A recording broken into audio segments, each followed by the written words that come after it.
Good evening and welcome to the new normal. I'm joined by two of the most incredible guests, Bishop Noel Jones and Bishop Joshua Maponga. I would like to apologize on the distortion here and there of our sound. We are recording under difficult circumstances dealing with this COVID-19. The new normal brought to you by THD24.com.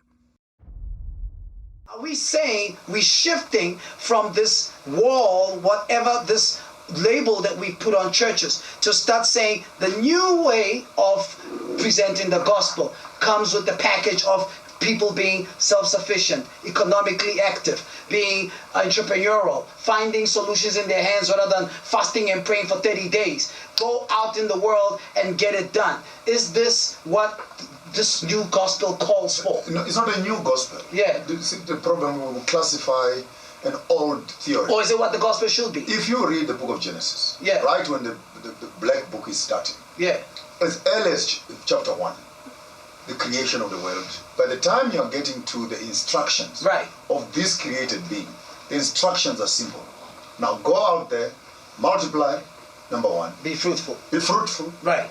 Replenish the earth and have dominion. Correct. So anything less than teaching people how to multiply their talent, how to multiply their influence, how to multiply their resources, how to replenish the earth, and how to have dominion over what they are having. And right now, I must say, it's disappointing that we've produced a docile slave Christian who actually is at the mercy of God and at the mercy of the politician. When the power to change the same environment, it lies within the individual, because they still need our votes, by the way. And after we have said that the church is not a place of business, yes, sir, then why do we have a ceremony and a service for collecting offerings? It looks like this God has everything except money. Woo! Your thoughts about that, Bishop? Well, I'd like to piggyback on a couple of things that the Bishop said that I think it's just enormously right and powerful. And that is that when God made the earth, because he put us in his image and in his likeness, we had to have dominion. He would not and could not allow, actually, any other creature to be dominant in the world above his image. What we have not done is we have not expostulated the fact that being in the image and likeness of God is for God to look into the world to see his image in charge of the earth, dominion. Right. If he gives us dominion, then he expects us to operate in a place where we control our space. What has happened to us is, remember now, that we are receiving the word from a dominant culture who has always used religion to keep its subjects in place. In the slave environment, remember now that the master is taking care of everybody, and he has completely broken and debilitated psychologically the slave, the man slave, the woman slave, because he has complete control, and at the point of exploitation, he'll kill you. What we have done with our people, based on what we have received from the dominant culture, is we have dealt with, my kingdom is not of this world. Let me give an example. When the slaves were singing, because they had nothing down here, their songs went like this: all God's children got shoes. Yes, sir. That's right. When I get to heaven, I'm going to put on my shoes and walk all over God's heaven. Well, for your information, you won't need any shoes in heaven. So what we have done is we have augmented and we have embellished the conversation that black folk in church need to look to heaven and not look to earth. Because the white man had everything on earth, He was not concerned about earth. He was concerned about heaven. We're only concerned about heaven because we have nothing on earth. Oh, It's man. gotta be What a travesty. equal. It's got to be equalized to the point where pastors start teaching health, start teaching education, start opening their door for business, start incubating business. People have ideas, you have money. Remember how you made it, and you carry somebody else with you. And then we'll change the economic face of our people. Preach it, Bishop. I want to put one comma there. Yes. Just to add on what Bishop Jones is saying. Yes. Help me out here, Bishop. And I think it's a catastrophe that a church will buy out a factory, Yeah. and then build a church. Yeah. Get a factory and build a church. Okay. Then people must come inside the church looking for employment. Okay. When you have just destroyed a factory, and then you are looking for employment.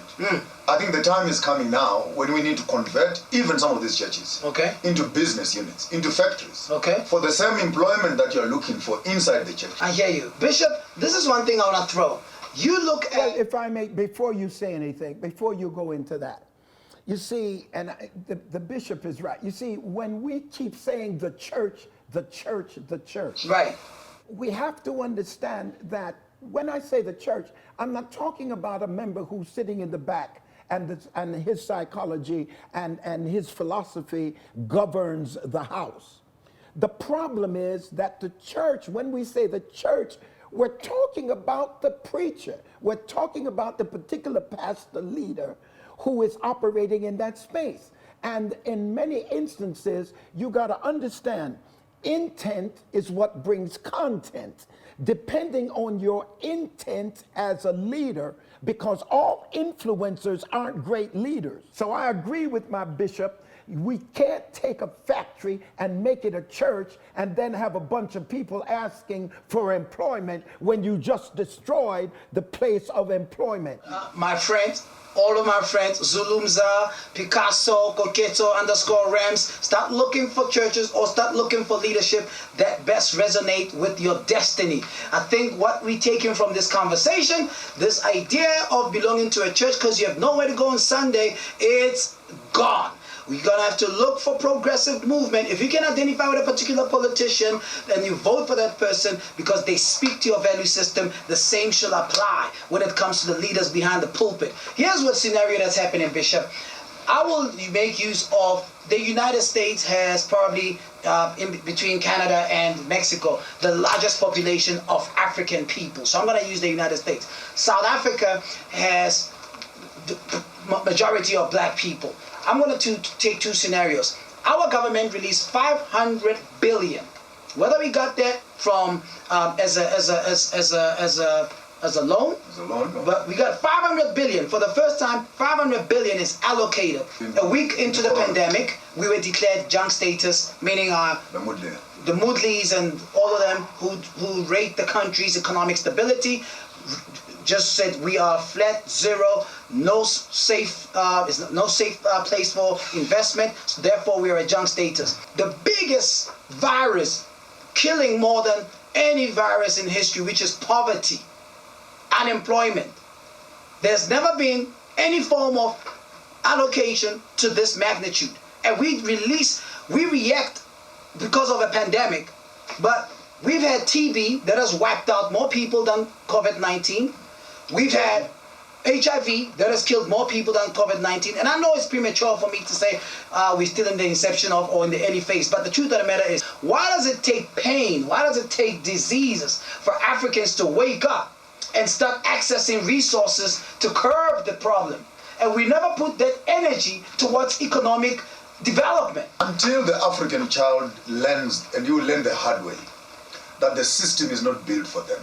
Let's agree. It's one thing for us to be sugarcoating this issue. Yeah. The business model that we're using, yes, is not an African model. It is a Eurocentric, capitalistic, colonial system that looks after its own interests. So the whole rating of Africa is a lie. It's a lie of the highest order. Because we don't have an African body that evaluates the African economies. All these evaluators are external. How would you say a country is a junk, and then 2 weeks later, They were declared a junk status Yeah. a week into Corona. Yeah. And a week later, we raised 500 billion. Right. Let's put the two together. Okay. So you pronounce me and declare me that I'm incapable of producing, paying back my debts and everything else. Boom, you are a junk status. Correct. Then a week later, you are actually liable. We can give you 500 billion to sort out your problems, whatever. But let me put the contrast here. What they are saying is your value, which you don't know. Yes.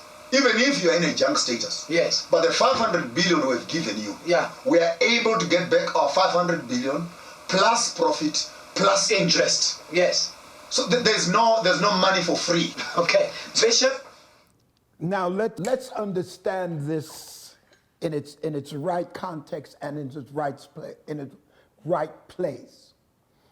The 500 billion, the stimulant money that goes here in America, all of it is under the same umbrella, the same attitude, and that is they're giving us money to protect themselves from being infected, and they're giving money. Now, they name you a junk country. That means they would not make any investment. So why the next week you get 500 billion? You get 500 billion because you got a disease that's different from HIV. HIV kills people over a period of time. All the other diseases over a period of time. This disease is infectious and deadly. And in less than 2 months, it has destroyed more people than any other disease in any other time in history in the short period of time. That makes fear. It shuts your economy down. We're at war, economy versus virus. Now, anytime you go to war, you got to figure out your casualties. You got to figure out who is expendable. What is my objective? My objective is for the economy to win. If my economy has to win over the virus, then here's what I'll do. I'll pump money wherever I'm insecure to make sure that I've got my boundaries covered so the disease don't come up on me. Now, here is this. When I have an economy that's dying because the virus is in charge, now I've got to decide how many folk am I willing to let die to bring my economy back. You can't give me stimulus money to spend, to make for my manufacturing, to make for retail, make for businesses. You give me the money to stimulate all that.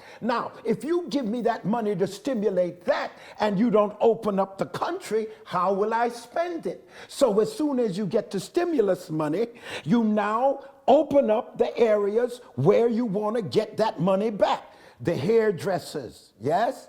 The nail shops, right? The little things for the little people who you gave the stimulus money, but now they are running point. So if the disease is still out there, the first ones who are going to get it again are those who are on point, as long as we're in the back. That's what's happening in your country. Woo. Man, so if I get both, Bishop, what you're saying is the 500 billion didn't go towards a relief. The 500 billion was the value it takes to protect themselves from the infection that we could potentially bring upon them. According to Noel, according to Bishop, this is a selfish donation to protect. It's an insurance. Yes. Which has been put to protect their own investments. Right. So the country cannot That's say it. we love you as people. It has nothing to do with the welfare of the people, because if they really wanted people to survive, yes, then you invest in people's survival techniques, and that's a holistic way of doing it. Yes, people need to survive the corona economically. Right now, in as much as we're under lockdown, our debts are not going down. Yeah. Our mortgages are not going down. Yeah. They're still there. Bishop, I'm going to be heretical for 2 seconds. Then we see this as the children of God, the economic injustice that is committed by the same people we put in power to protect us. Shouldn't my prayer then be similar to the prayer of David? God strengthen me to smite my enemy, because anything that is against my evolution, my progress, is nothing but an enemy. Anything that's stopping me, Bishop, you preached this in 2009. You said anything that's stopping you from getting to where you're going is nothing but the devil. But by refusing, and shouldn't my prayer change? The conundrum, rather the crisis we have in the church, is that we have placed ourselves as the moral compass of the community. Yeah. By teaching people morality and everything that goes with it. But the danger, particularly in the African context where I live, yeah, after we've produced these upright, seemingly morally upright people, yeah, we do not want them to participate in politics. Because we have said politics is a playfield of the devil. At the end of the day, the same devils we are talking about are making decisions for your health. They're making decisions for your interest. The same devils that you don't want your own righteous people. Yeah. And therefore, this whole idea of making the Bible an militant book. And we don't have to participate on anything. Let's just pray that the Lord's will be done. Read your Bibles carefully. And yeah. on this one, I might stand on my feet. Yes. There is no way God builds a nation and he does not talk of a land. And there's no way you talk about a land without organizing Israel into battle. Read through your whole entire Old Testament. Tell me how many times swords and shields and spears were driven into people's hearts. Go and kill everything there. The women, the children, the pregnant, kill the donkeys and the cows and bring nothing with you. And that's God instructing Israel to do. When Africa begins to understand that this Bible will busy massage around with the Holy Ghost power. Right. All we are good at is speaking in tongues and falling off the tables. Yeah. And we forget that in the same book, yes, sir, when injustices, when the children of God are finding themselves under oppression, yes, sir, God has never called for a week of prayer. He has asked people to get up into battle and go and face up the battle. Goliath did not fall by prayer. It took a man to take a stone and hit the man on the head. Not only that, and then chop off his head. And then there was peace in the valley. So I don't know how the African child can understand that the one who is in control and who is managing power will never volunteer and never donate your freedom to you. Ask Martin Luther. Ask Malcolm X. Ask all the liberation struggle. Ask Steve Biko. Ask Langali Balele. Look into the history of the African people. It's written in blood. Bishop, I would look at it from this point of view. The violence that we need to advocate is the violence of taking the educational platform that we need to take, the entrepreneurial platform that we need to take, because at the end of the day, we have the masses. What the problem is that the leaders within our community have sold us out. That is exactly what has happened, is that we have allowed ourselves to walk in the same shoes as the capitalists, right, without understanding that we need to share those things that we received intellectually, those things that we received administratively, yes, sir, entrepreneurially. I run a multi-million-dollar operation as a pastor. A multi-million-dollar operation should not be run simply for my benefit. It should not be all for one. It should be one for all. With that being said, we have failed our people. One, I'm gonna actually put a comma.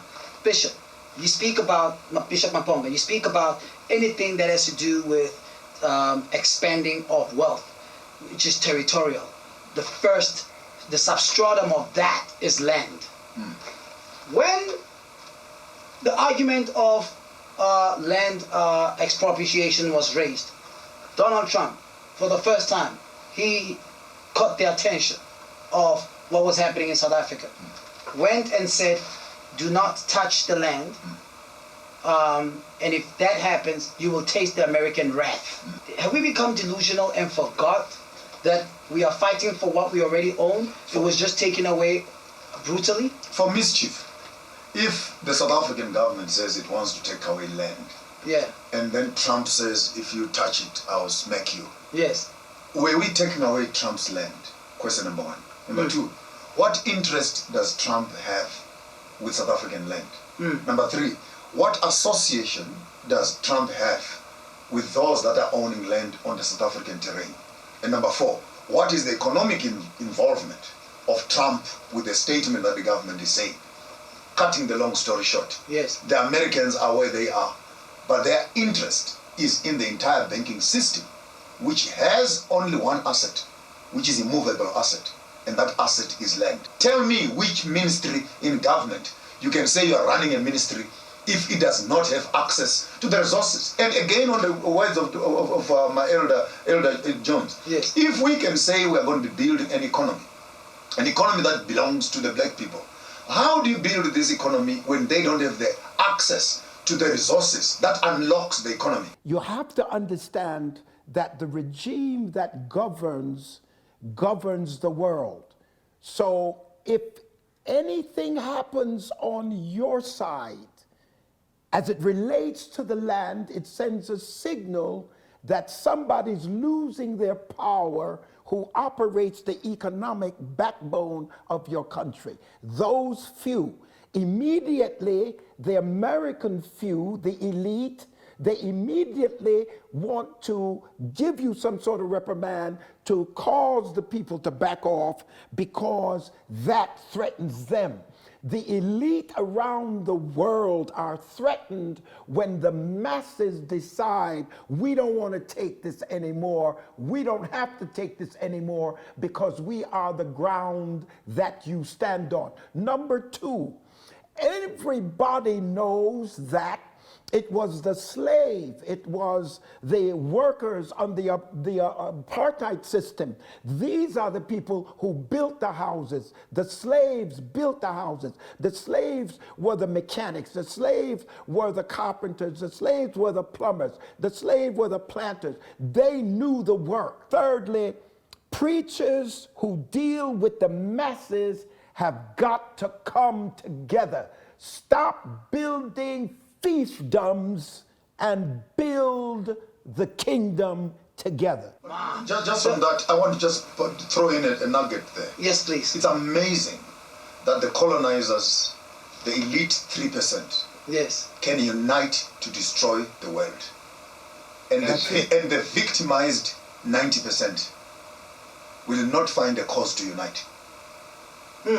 It's amazing. That's it. We would rather fight. You're Nigerian, you're Zimbabwean, you're Kenyan, you're what, and we get caught up in this regional Berlin conference politics. Yes. When the people that are abusing all of us. So in other words, when you say something wrong in South Africa, which affects a fellow American there who has got business interest here, the American who is over there, who knows that his friend is in trouble in South Africa, he is willing to take up arms and tell his president there, warn that other guy because my friend is in trouble. Right. But here xenophobia will happen. We would rob each other, and our own leaders will not find a reason and a cause where we can unite over the abuse of the world. It's only at this time that I wish that the African leaders would have called for a meeting to gather together as African, 52 of them. We have 52 states in America to make United States of America. Right. We have 52, sorry for the language, we have 52 retirees who are marching through the vast expanse of Africa, who still cannot agree on how do we manage the resources, how do we manage the human capital, how do we manage the oil, the medicine, the power, the water, the air, the seas of the African people. We're talking about a situation that has been there since every almost African leader got into power. It seems like this cancer kind of found its way to grow amongst different African leaders after leaders after leaders. I'm not going to wait for another generation of leaders. It's not going to happen. Why would the abundance of such African powerful people like yourself and Bishop Noel Jones, P. Diddy, Oprah Winfrey, Maxine Waters, President Cyril Ramaphosa, Patrice Motsepe, where is the disconnection? Because our politics and our education majors in planting vegetables, we can never harvest fruits. We are not going to see a fruit salad in a long time until we learn the discipline of planting trees. And trees don't grow in 6 months. And on trees take 2 years, 3 years, 4 years, 5 years, 6 years. Macadamia nuts might take you even 13 years before you can do your first harvest. Okay. And until our politicians and leaders, both at church and outside, can begin to understand that up to now, 25 years later in South Africa, yes, sir, we have not built a university that teaches African stuff. And yet we want African leaders. We have not built one bank to convert our post office into a national state-owned bank. Yet we are talking about economic emancipations and loans and interest for black people. And the same in the US, blacks with strong pockets. Where is the conversation around the first black-owned bank? There's a disjoint. There's a disjoint between individual accumulators of wealth. Right now you pick up the Forbes book and you look at the top business people in Africa. Ask me when they are going to meet as black people. From Dangote to Mutsepe and etc. and say, we need an African centralized monetary system. It's easy. Bishop. The point is that so many people have striven out of the masses of people to become who they are and to gain what they gain. Again, you're talking about intent and content. What the intention is for me to make it myself. And once I make it, I literally forget everybody else to a great extent. I want you to see what's shifting here in America. And I can talk about America and the shift.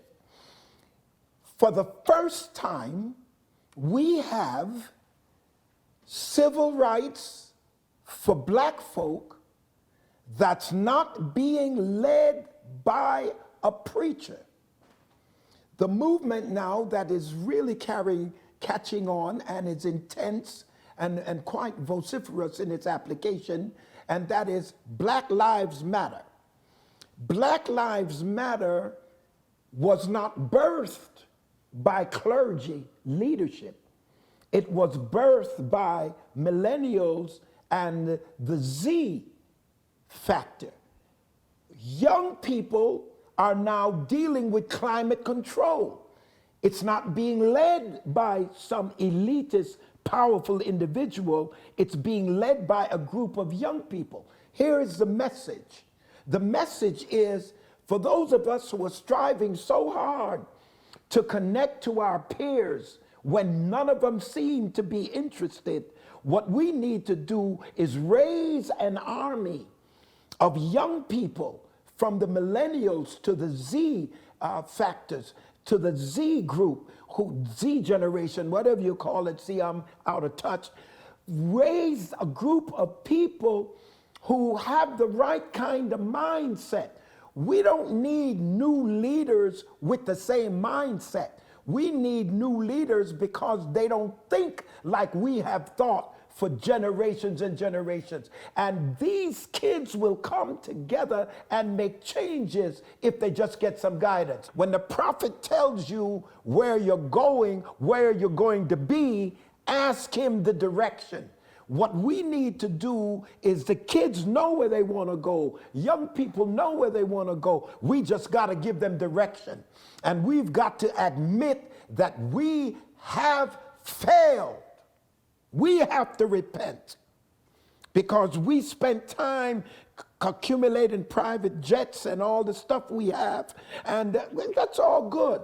But at the end of the day, what do we give in terms of direction for people to get where we are? And until we do that, we'll just have our closed services on Sunday that aren't disconnected, not connected to anything, because we're not even connected to each other. Ooh, Bishop, I had the privilege one time, I think I was in Jacksonville, and I was attending one of these seminars, sitting around a dinner table, and a fellow has a church of about 900 people, and while I went to the church, of the 900 people, Bishop, probably 850 of them, you could see they probably live, if not, it's middle class, all the way down to grassroots. The majority, you can tell, is grassroots, unemployed. And the thought hit me that poverty is a sin, but I then threw to the bishop, I said to him, how many of your church members are in a position to say, if you have to go to South Africa right now, they can all get together and put a first class ticket? And I asked myself, you've had this church for so many years, but you're leading a majority of people that are unemployed. And you want to stand in the pulpit and tell me that alcohol is a sin. Fair enough, I'll disagree to a certain extent. Why do we prioritize what by moral definition is a sin, but we don't deal with the biggest psychological cancer of poverty? Hashtag this one. Yes. The people have misquoted the Bible, and they say money is the root of all evil. The passage says the love of money is the root of all evil. Right. But my translation in my Bible, the one I read, it says money and the love of money could be the root of all evil, and the absence of it also. So that by making people moneyless, you are creating more evil in that church. With the quality of their conversation to those that have it is going to become very derogative. Right. As if when you have money, you have done other things that are not kosher. Correct. And we cannot, for the longest time of us, miss the purpose of the Black Book, where it must equip the man. Correct. It must equip the woman to become the best that they can be. Not for heaven. And I like what the bishop said. This is not preparing for heaven. How dare you think as a South African, you will walk up to heaven and walk on heaven's land when you fail to walk on your land on earth? You were renting on earth. How are you think you're going to Why do we create this illusion in our minds that failure on earth will be rewarded by the streets of gold in heaven? So the whole heaven becomes an escape theology, where the quicker God comes. Even right now, I have some church members sending me messages, those apocalyptic ones. Yes. The world is coming to an end, Pastor. Jesus must now come, and we must go home. Sure. And I say, are you in such a hurry to go home? To do what at home? Right. Because you think that you want to escape from responsibilities while you're on earth, because heaven is waiting for you with solutions. Whereas we are brought into this world as solutions. My comment has always been simple. Yes, if sir. God wanted us in heaven, then why did he create us on earth? An African, particularly an African, must start to learn that our responsibility first is on earth before we get to heaven. And the conclusion says, Yes, sir. you were faithful in little things. Yes. Gosh, don't get me started. Preach it, sir. You were faithful in little things. Yes. Come inside. I'll make you faithful over much. There is no way God can entrust us with much when we have failed to manage the little. That's Bishop Joshua Maponga, ladies and gentlemen. I believe very seriously that we have to have a balance. Remember, Jesus said this. He said, the poor we will have with us always. Now, the love of money is the root of all evil. We cannot deny what is right in front of us. He says, men of corrupt minds, he said, pervert disputings of men of corrupt minds, destitute of the truth, who say gain is godliness. The problem with the world is greed. And greed is not from having money. Greed is not from being broke. The love of money, not having money, not having money is the root of all evil. Loving money is the root of all evil. Here's what Jesus said. Yes, sir. You cannot serve God and mammon.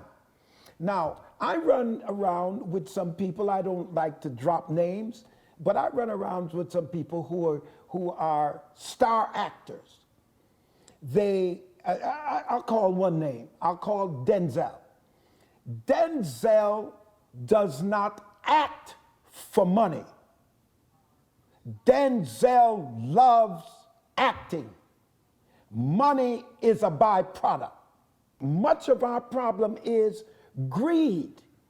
The few people who have the money are so greedy that they'll take it from everybody and let the masses live in trouble. What I'm saying simply is it's got to be balanced. We brought nothing in this world. We're going to take nothing out. So while we're here, we've got to learn how to live, but at the same time understand that I don't serve money. Money serves me. Black folk, it's time for us to stop looking for white folk to make our lives work when we are in the majority. If we could come together, bank together, if we could come together, educate each other. If you see, the white folk got us thinking that black is bad. The devil is a liar. You have to up your concept of who you are, step out and take it. Stop waiting for somebody to bring you out. Can I just say this and I'm done? When black folk are looking for white folk to take care of them and to bring them out and watch over them, it makes no sense. You were brought here as a slave. You were brought here in agriculture. When agriculture moved to microtechnology, you need education because we went from agriculture to industrialization. Yes. When you got to industrialization, you don't need education. Then you go from industrialization to microtechnology. Now to computer science with logarithms. You need education. You need education. Sow into yourself. Sow into your children. While this pandemic is going on and you can't go to work, pick up a trade. Pick up a book. Learn something so that when this thing is over, you can go back out there and be viable. Now, black kids killing each other. Why are we killing each other? Because we don't like each other. Then we got church folk, my evangelical brothers, who are pro-life. But they're only pro-life before you're born. But after you're born, you gotta have Black Lives Matter. If you're in America with a bunch of Christian people who are pro-life, why are you having to declare that Black Lives Matter? If they're pro-life, they're pro-everybody's life. Wrong. They're pro-life before people are born. They don't believe in abortion. They're pro-life before you're born. But after you're born, if you're born the wrong color, they aren't pro-life. My God, Bishop, that deserves a stand ovation. That deserves homework. Bishop, you don't understand. Every time I engage you, I draw back. I draw list of notes and notes and notes. And if we don't revisit these notes, if we don't revisit this content, if we don't take this as an assignment to go out and get things done, we will just be spending this hour in data for the sake of hearing what Bishop Maponga, Bishop Noel Jones have to say. We have an assignment as a people to go and apply these teachings. Bishop Maponga, I'm closing with this one. Bishop Noel Jones, I'm closing with this one. I don't know if I am struggling with understanding the psychology of black people when it comes to organizing ourselves and put together systems that have the biggest voice. It's clear that a currency has a strong voice than any kind of a movement. I know very well that the conversation of a black-owned bank, if we trusted each other, it could happen. Bishop Maponga, I've heard the conversation with powerful people. I've seen you with very powerful people who I ask myself right here, what is the disconnection with all the power around us? That we are great in raising arguments and philosophizing and conceptualizing, rhetoricizing, but when it comes to putting together a system that can give us a voice, which is a system that ensures that when a black child borrows money, the principles or the borrowing conditions that we face with normal banks are lessened, so that he is able to have some capital for their business. He's able to move forward and advance in life. Why is it that we can't bring all this amazing cognitive energy into some form of a currency to be able to have a voice that is associated with the power of money? I would say number one, Capitec Bank, a good example here in South Africa. Yes. Is owned by one man. Just one man. Correct. Owns the bank. Yes. One white man. Yes. Owns the bank. And 47 million blacks are banking with it. I have nothing more to say. Would I say that his administration constituted of black people that put certain systems in place to make the bank attractive. We can speak. One of them, which is charge the free. There is no bank charges. I'm asking myself, is it an issue of do we not trust each other? Because we are told that there's a black-owned bank here in South Africa, which I'm still trying to understand how it functions. The Patrice Motsepe Time Bank, because I'm used to when I'm told this is something black-owned, like Tbo Touch's 48 Gin. There are white people behind it.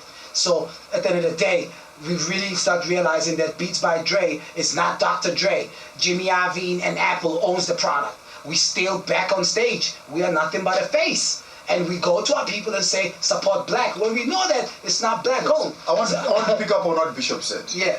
That maybe we're getting this thing wrong. Okay. By thinking of the final product, which is a service or a facility that must be available for blacks. Okay. If we can backtrack on what he said, which I thought was very profound, where we must invest in ourselves.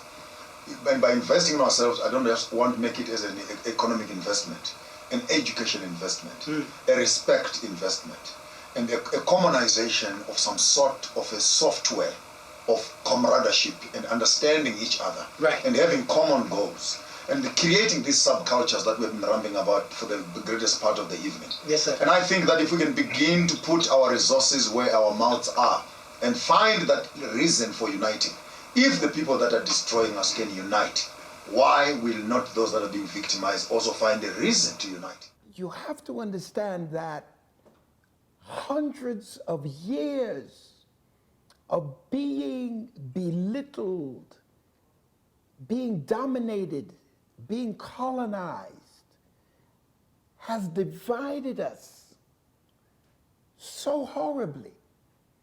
Let me just give you an example of what I mean. You can come, no matter how grandiloquent you are as a preacher, no matter how wonderfully well you expostulate the scriptures and understand the hermeneutics and have your homiletics to the top degree, black folk will quicker go to a white pastor than white people will come to a black pastor. Now, they may follow us subterraneously, rather. They may follow us off the radar, but they don't want to be too blatant in their support, even though they know, we know the word, know how to express it, understand it, the etymological root of every word, we understand it. Consequently, we now look at each other as having a lack because we look to the man. We're still being colonized. We're still under that hand of oppression. Yes, My sir. idiosyncratic interpretation of God is separate from somebody else. Your idiosyncratic interpretation is separate from somebody else. We may disagree on how to get to heaven, but all of us ought to agree on how to live right. Man, I think somebody must sprinkle some water on my face. Bishop, please close with saying that one more time. We may not agree on how to get to heaven, but we ought to agree on how to live down here together. Ladies and gentlemen, that completes tonight's power conversation that takes us from just being ordinary people to being a greater currency. You don't understand. I want to acknowledge giving Glenny on Instagram right now. Miss Mayo says, wow. Zamokwe says, Bishop, please. Andre _P Lonas, Lady of God 1952. Yes, yes, yes. Amen. Ministry of Help.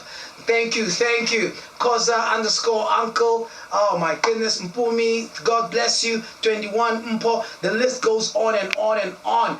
Thank you everybody for being part of this programming, for being part of this conversation. Again, go to thd24.com. The YouTube page for Bishop Noel Jones, you can actually get on the app first, City of Refuge. City of Refuge LA. Download the app on your Android phone and also get on YouTube to follow the page. Bishop Maponga, you know, your list is endless. You got your whole school. And tell Bishop Jones, I had opened up a ministry here called the Cities of Refuge. But I got discouraged. Okay. I got discouraged and I closed it down and I went home. I'll see you soon. I'll see you soon. As soon as this thing lets up, I'll be there with you. Thank you kindly, sir. You're looking great, man, and you're taking such great care of yourself. I've never in my life felt this good in the middle of a pandemic. God bless you, ladies and gentlemen. God bless.